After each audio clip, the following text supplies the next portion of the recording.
you are your number one obligation to yourself.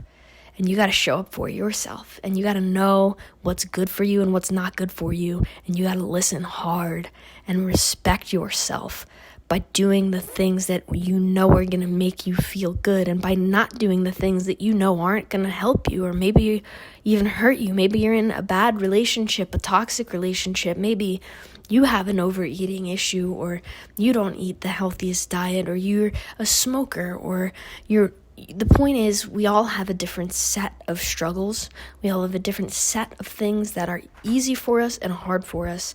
And we all have a unique potential to actualize our best selves, whatever that looks like. But it's not going to happen for you. So this video is going up on January 1st, 2023. And it's not going to be a 2022 recap video. It's not even going to be me talking about the new year and setting affirmations or resolutions. There's a lot of things that I want to talk about in a really brief few moments here that I hope will tie together for you. I want to start by sharing a story, a win from this past holidays, and also apologies in advance. I have a little bit of a cold. It's the first time I've gotten sick in 3 years, which is kind of really cool. But that's why my voice sounds a little funny. But yeah, I want to start today off with a story about a successful day, a win in my mind that I had on Christmas when I was with my family that was a lot better handled and executed on my behalf than Thanksgiving. I had made a video a few weeks ago called Confessions of a Disordered Eater, and I talked about how I struggled with my overeating and compulsion to overeat as a means of soothing a higher than normal level of stress that I was experiencing on the holidays, on Thanksgiving. Christmas, I came in really trying to put my best foot forward, going home and not letting that happen again. I really did not want to repeat that cycle in that same way and make those same choices. And I had started that day in a really beautiful headspace because I was with my friend Cole and his family. I woke up with them on Christmas morning, and all of his little nieces opened their Christmas gifts, and his brother made eggs Benedict, and it was just so nice to be in a loving, warm, familial household.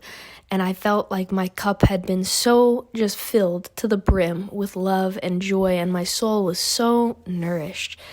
And now I know that while that is the most beautiful thing in the world, feeling so full and calm and relaxed is oftentimes really triggering for me in terms of walking into an old traumatic situation or something like that, like I tend to with my own personal family, because I'm coming from such a high where I don't have any guards up and I'm just totally open energetically, and I'm flowing to an environment where I do need to be a little bit guarded and cognitive and focused on what's going on around me. But I knew that, right?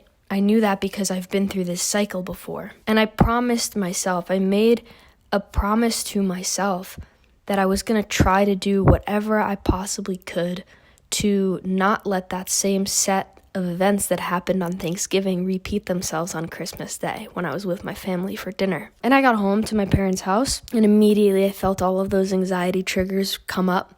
Some of them were probably due to the moment, but in all honesty, I'm sure a lot of them were really just me kind of getting anxious in anticipation of having a repeat and having a lot of just stuff going on in my head. But we can keep this a little short and sweet, because as I felt those triggers rise up and I felt myself get stressed and anxious and want to just stuff myself nutty and just put things in my mouth to self-soothe, I kept breathing, I kept grounding, and I kept telling myself over and over again the same mantra: I am in control.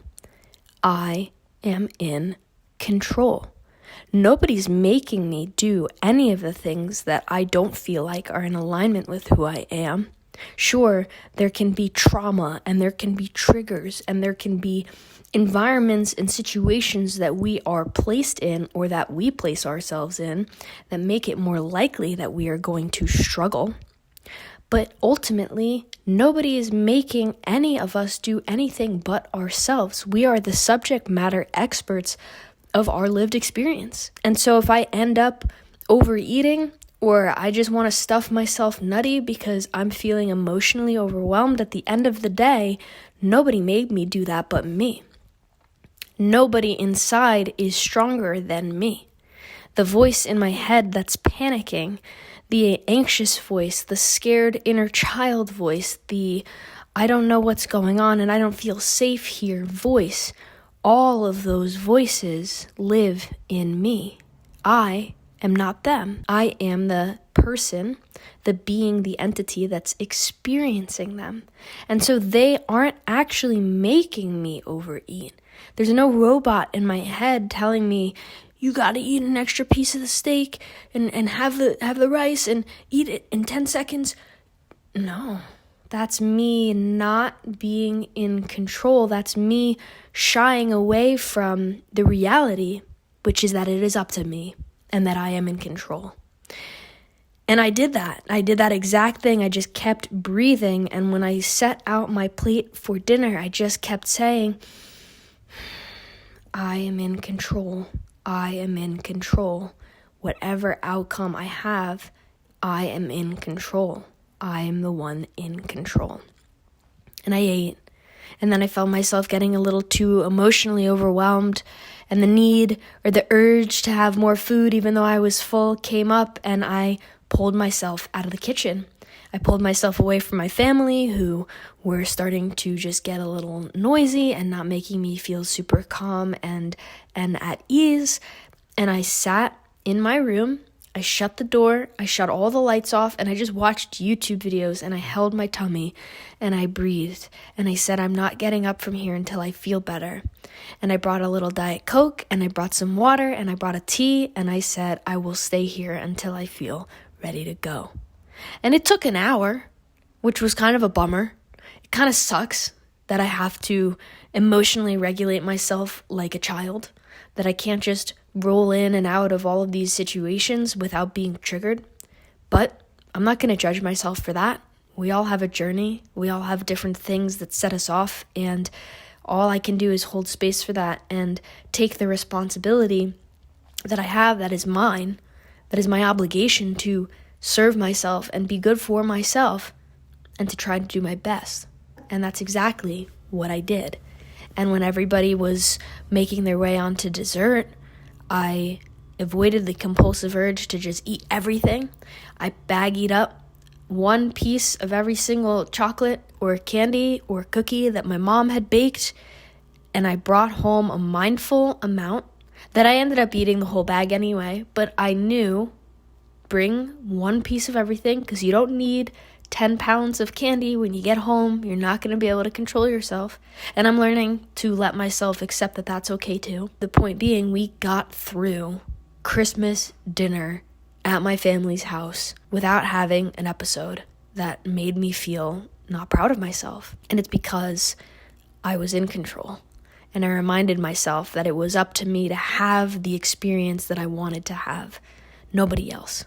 And so this is how it ties into what I'm trying to say now about 2023 and about the new year. If you are somebody who sets resolutions or needs the fresh start, I think they're great if you benefit from them. But the point is that I think a lot of times we get stressed about what it means to be an adult, what it means to own the responsibility of creating our best selves and our best lives and living out the potential that exists in each of us as individuals, as unique individuals. But the reality is that when you turn into an adult and you graduate college, and no matter how old you are after that, you are your number one obligation to yourself.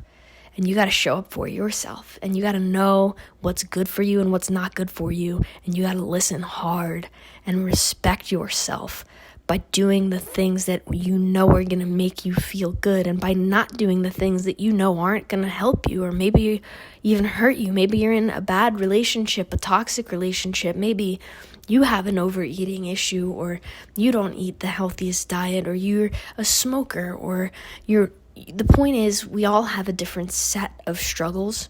We all have a different set of things that are easy for us and hard for us.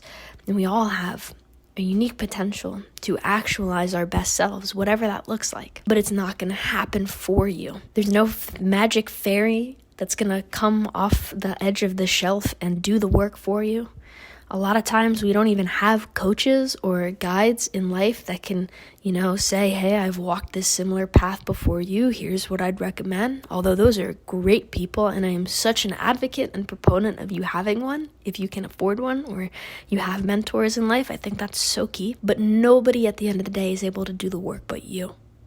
And you have to remind yourself, day in and day out, I am in control.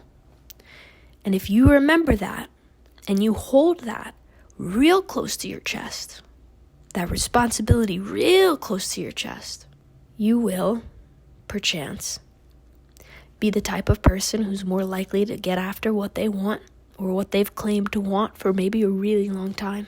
And you'll become maybe a version of yourself that you didn't think was ever possible to become. Let me tell you something. Nothing is impossible. No dream is too great. Your fears will try to hold you back. Your ego will try to hold you back. But as long as you remind yourself in these moments when things get hard, or when we're not so sure, and we're not feeling so confident, this is my life, and I am in control. You'll surprise yourself with what you're able to accomplish and achieve. I promise you that. So, short and sweet video this week. I love you. I hope all is well. If you're watching this on January 1st, I hope you had a wonderful New Year's Eve and you celebrated and had fun, whatever that looked like to you. And we'll see you bright and early on, I guess, the 8th of January, assuming that's my next upload, to talk about whatever we're going to talk about next. But I love you. I'm thinking of you. Stay safe, and I'll talk to you next week. Bye.